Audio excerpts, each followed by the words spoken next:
Hi everyone! So today's look is going to be a great deal of fun. It is all about vivid bright color and it is all about creating a unity between eye colors, cheek colors, and lip colors. In my previous video, I showed you how to get an amazingly beautiful cheek and beautiful lip kind of idea.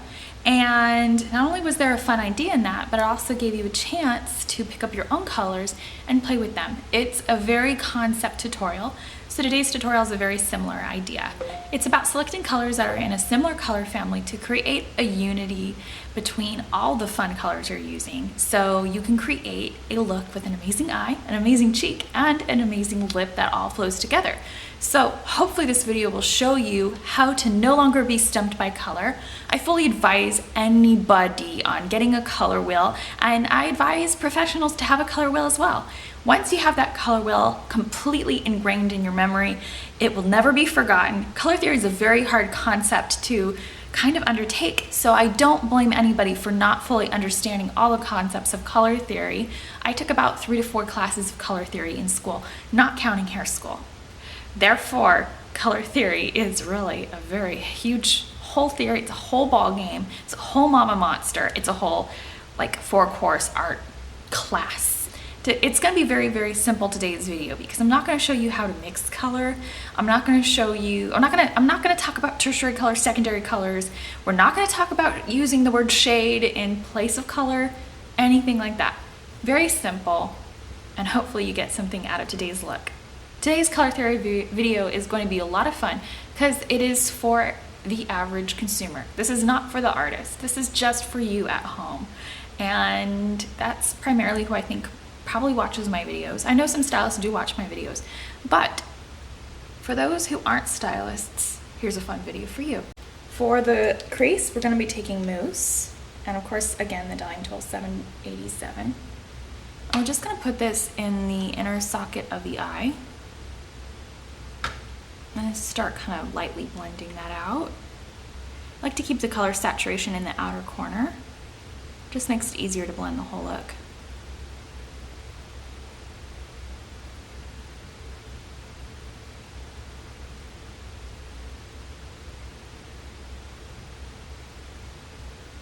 Now for the eyelid, I'm going to be taking Rum Raisin, and we're packing our brush, this is the Dom Tools, 777 into that.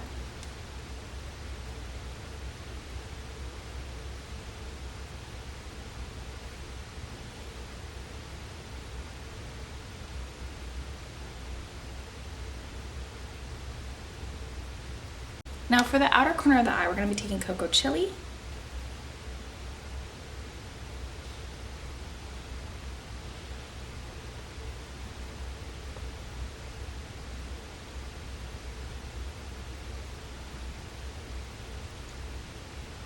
Does anybody know of any new palettes out there that they're absolutely loving, that are cruelty-free? Go ahead and comment in the comment section below. I'm not buying any Urban Decay. And we're just going to go in the outer corner and really kind of fluff that out.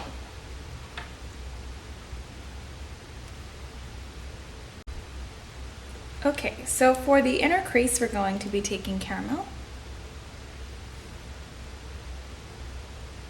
I'm just going to add a little bit of really gorgeous shine.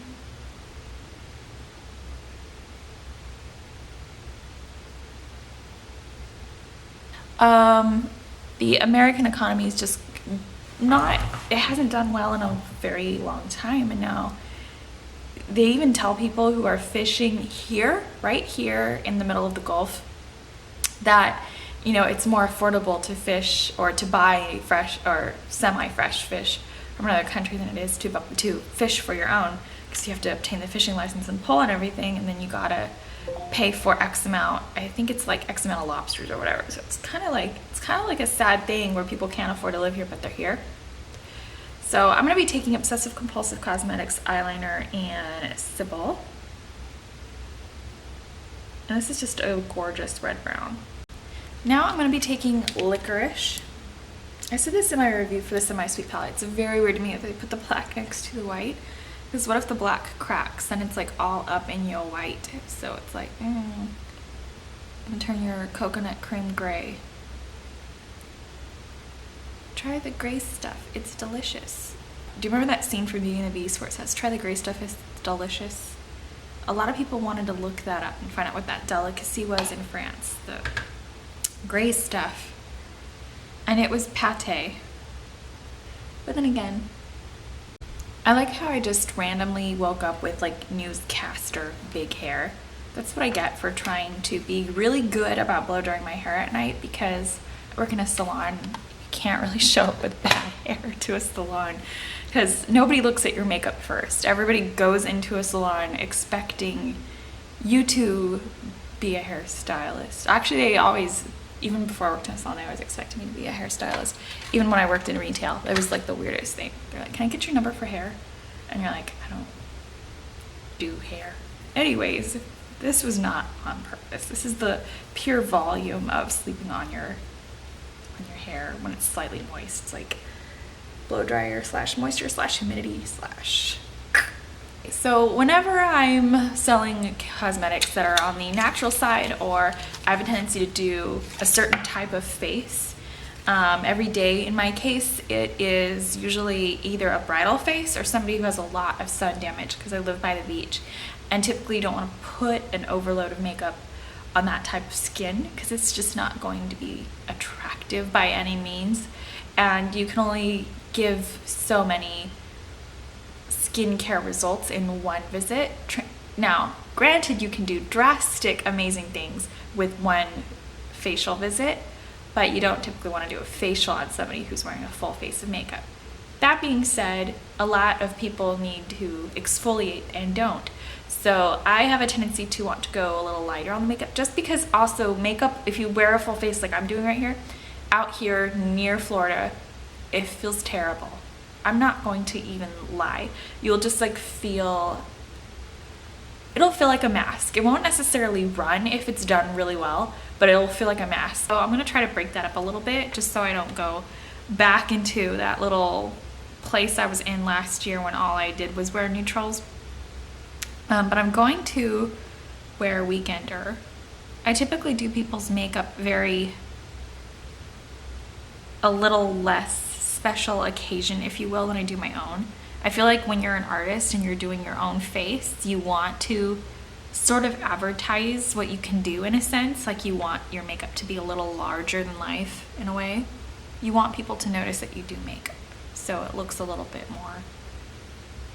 For most people who aren't going to be advertising themselves for you, etc., etc., everyday wonderful people who are just enjoying life and want to try out makeup, I definitely do a different look on them. So we put Weekender on the bottom lash line, and I feel like that would be a great color option for people, especially out here. You want to feel a little bit of color on your face, but also people wear very, very colorful clothes out here, so they don't necessarily always want to have a ton of color on their face, a ton of color on their dress, a ton of color in their hair. It's a lot. So that being said, when it comes to more colorful clothes, sometimes I'll take down my looks a couple, not even on me. If I'm wearing a bright orange dress, I'm not going to do orange makeup. Ooh, no. Butter Pecan. I got that pronounced correctly though. Yay me. Inner corner highlight. We're just going to break up Weekender a little bit. And purples. I love purples and browns together. Like I said, it's a great way to break up a very neutral look. Okay, mascara time.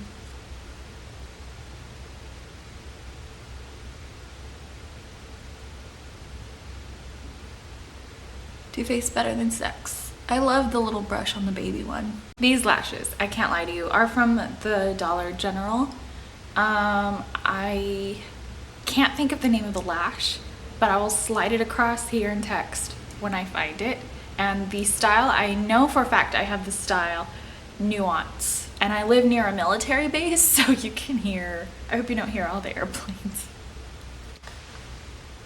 There's the lashes. They're really pretty. Actually, these are probably the best dollar store lashes I think money can buy. Just don't get the style femme. They're a little crazy. I mean, if you don't mind a crazy lash, they're crazy. So for today's highlighter, we're going to be taking the Hourglass Ambient Lighting Blush. And as I was talking to you about having to have a sense of humor if you're going to wear a lot of makeup in real life, there's a point where people can just be disrespectful. And you know, I literally waited on a man once that kept badgering me about why I wore several colors of eyeshadow, and I just really didn't engage him. His wife kind of allowed him to act that way, and so I just kind of, I didn't really take the time to talk to them too much, because it wasn't necessary for them to kind of like laugh at my makeup or whatever. I had a real sense of humor about the issue, like I didn't take it to heart, but I definitely wasn't going to encourage him. But having a real sense of humor about your makeup in real life, people are going to ask you, why do you wear heavy makeup or whatever from time to time. You just have to say, you know, I love makeup. It's an art form. From time to time, you'll have people say, you know, carry on. Art is dead. So just do it. Physician's Formula Powder Palette Mineral Glow Pearls Beige Pearl.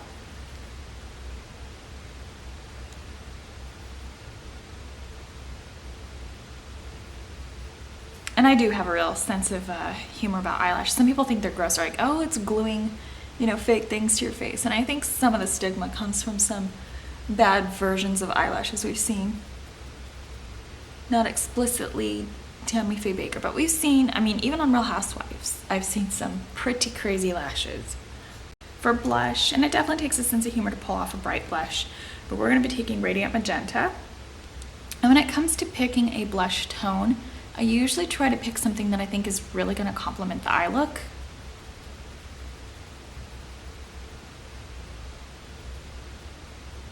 And Radiant Magenta oxidizes, just something to be aware of if you're interested in picking up this shade. It is the best, most vibrant, gorgeous magenta blush I could ever hope for. It looks really good on a lot of skin tones because it's got warmth in it, it's got cool tones in it. It's just really wakens up your face. And then we're going to be taking the contour palette. As you can see, I've beat the heck out of sand, and that's why I have that beautiful Physician's Formula color. It's just kind of duplicating that Anastasia Beverly Hills until I have some disposable income. Moving is expensive, and then there are hidden expenses in moving. I'm just one of those people who I guess just naturally believes I'm gonna get caught up. I don't know if I ever will, but I'm just one of those people. And things get easier for me as I get older, I've discovered. So we're just taking Havana, we're gonna bronze the face.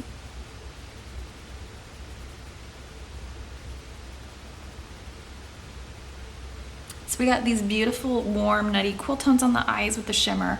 This gorgeous purple to complement the taupey colors. We've got this really fun, vibrant magenta blush, which will help complement some of the crazy fun sparkle that is in, Weekender. I thought I had Weekender.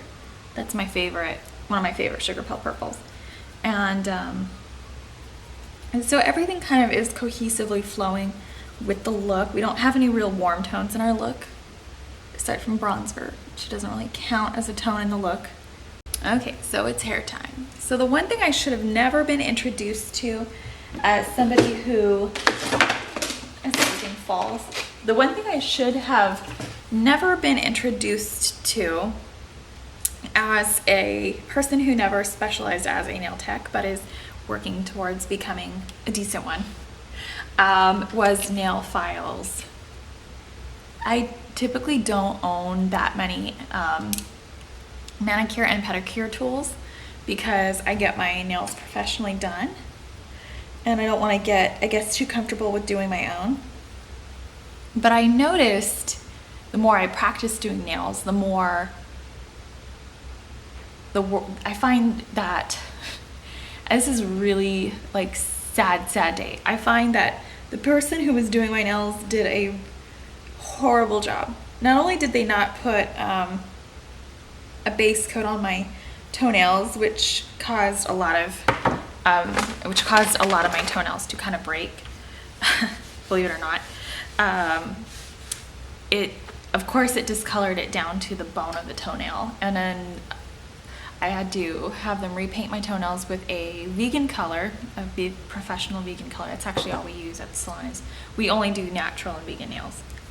I started filing my own acrylics because I realized there was a lot of undone, unkept edges.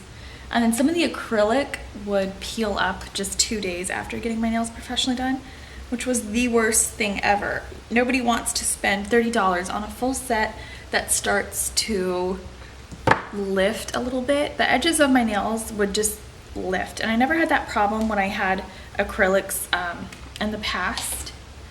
This was another reason why I chose an almond shape, but I can't wait to find a different nail tech that can fix that. I went to a nail tech out here and they told me to stop wearing so much makeup because I was ruining my nails, and I said, well, no, you don't understand. I don't just play with makeup. I don't just cake my face with makeup. It's not just my face. I do everybody else's makeup, so no, I can't help you there. And then they were just like, oh, you have to dip your hands in alcohol between every makeup application. I said, well, I don't really have the time to do that because once I put eyeshadow on somebody, I don't have time to dip my hands in alcohol to put on another color of eyeshadow on that same person, you know what I mean?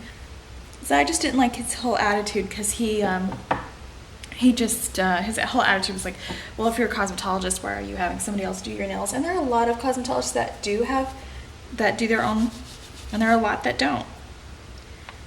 I have hair all over me now. I'm just not one of those people who just because I can means I want to work on myself. So I wanted to do a follow-up tutorial using the lip and cheek idea I gave you with a completed eye, kind of staying in the same realm of the colors. The colors have a family, a unity, and we have like cool toned eyes, purple, pinkish blush, and we're going to be doing kind of like a pinky purple lip. So it's all going to go together. You don't necessarily have to follow the less is more. Like a Tinkerbell, like 4 Oops. You don't always have to go with the less is more is elegance type of theory. You can always kind of have fun with your look.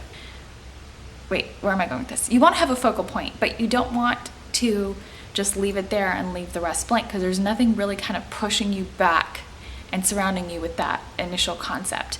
You always want to pull people's eye, but you don't want to create a blank space of no art, basically. But I'm going to be taking 147 lipstick. It's a light pink.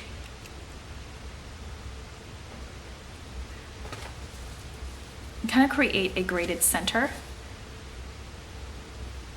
Do you see how I did that? I pulled your eye into looking at the pinks and the purples in this look, but I gave you a very neutral central focus. Followed by Sexy Mother Pucker, Punch Bowl. This will just plump the lips and give it a hot pink elegance. So this was today's look. I hope you liked it. I had so much fun putting it together for you. I haven't really played with color like this to give it like an impactful punch in a while. So I hope you liked it. Thank you for watching.